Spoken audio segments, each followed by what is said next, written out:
कैसे हो मेरे बच्चों। तो आज मैं आप लोगों के लिए लेकर आई हूँ एक और कहानी जिसका शीर्षक है नन्हा सारस और बत्तखें। तो आइए पढ़ते हैं इस अनोखी कहानी के बारे में। बहुत समय पहले की बात है। एक घने जंगल में एक सारस पक्षी अपने बच्चे के साथ रहती थी। उसके बच्चे का नाम छुटकू था। वह उसे खाना खिलाती थी और बहुत प्यार से उसकी देखभाल करती। छुटकू धीरे धीरे बड़ा हो गया। एक दिन उसकी माँ ने कहा, आज से तुम्हें अपना भोजन खुद तलाश करना है। तुम हमेशा मुझ पर निर्भर नहीं रह सकते, इसलिए मैं चाहती हूँ कि तुम मुझे छोड़कर चले जाओ। अब से अपना जीवन खुद शुरू करो।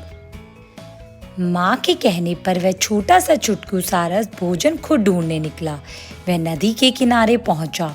वहां पानी में कुछ जल के पौधों के साथ दो जंगली बत्तखें भी तैर रही थी। उसे देखकर एक बतख ने दूसरी बतख से कहा, चुप चुप, एक नया पक्षी हमारी नदी में भोजन की तलाश में आया है। छुटकू नदी के किनारे खड़ा हो गया। उसने कुछ मछलियों को तैरते देखा। वाह, उसने खुश होकर कहा, लगता है अभी मुझे बढ़िया भोजन मिलने वाला है। छुटकू अपनी लंबी चोंच से मछलियां पकड़ने की कोशिश करने लगा, लेकिन एक भी मछली नहीं पकड़ पाया। सभी मछलियां उसकी पकड़ से निकल जाती। उसकी चोंच गंदी कीचड़ से भरी थी, इसलिए वह मछलियां नहीं पकड़ पा रहा था। वह उदास हो गया कि शायद वह कभी भी मछली पकड़ना नहीं सीख सकेगा। दोनों जंगली बतखें उसे चिढ़ाने लगी। हा हा हा, अरे तुम कितने बेवकूफ हो, तुम तो एक भी मछली नहीं पकड़ सके। छुटकू को बहुत दुख हुआ। उसने एक बार फिर मछली पकड़ने की कोशिश की, लेकिन इस बार भी असफल रहा। वह अपनी नुकीली चोंच से बार बार मछली पकड़ने की कोशिश करता, लेकिन एक भी मछली नहीं पकड़ पाता। जब वह एक भी मछली नहीं पकड़ पाया तो दोनों बत्तखें उस पर हंसने लगी और उसका मजाक उड़ाने लगी। तुम तो बहुत बेवकूफ सारस हो। छुटकू बहुत उदास और निराश हो गया। उसे अपना चेहरा पानी में दिखाई दिया। उसका चेहरा कीचड़ से सना था। छुटकू मन ही मन सोचने लगा, क्या यह मेरी ही परछाई है? उसे बार बार उन बत्तखों के चेहरे नजर आते। वे कैसे उस पर हंस रही थी तथा उसका मजाक उड़ा रही थी। उसे उनका व्यवहार बहुत बुरा लगा।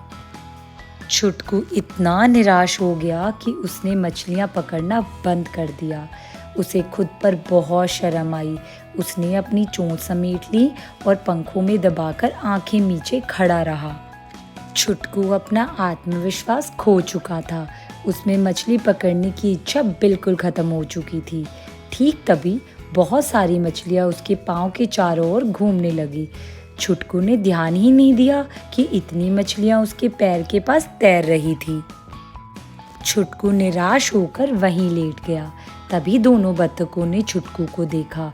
उन्हें दुख हुआ कि उन्हीं के कारण छुटकू की ऐसी हालत हुई। अब वे उसे सुधारने की कोशिश करने लगी। वे मछली पकड़कर छुटकू के पास ले गई। उन्होंने उससे माफ़ी मांगी और उससे दोस्ती कर ली।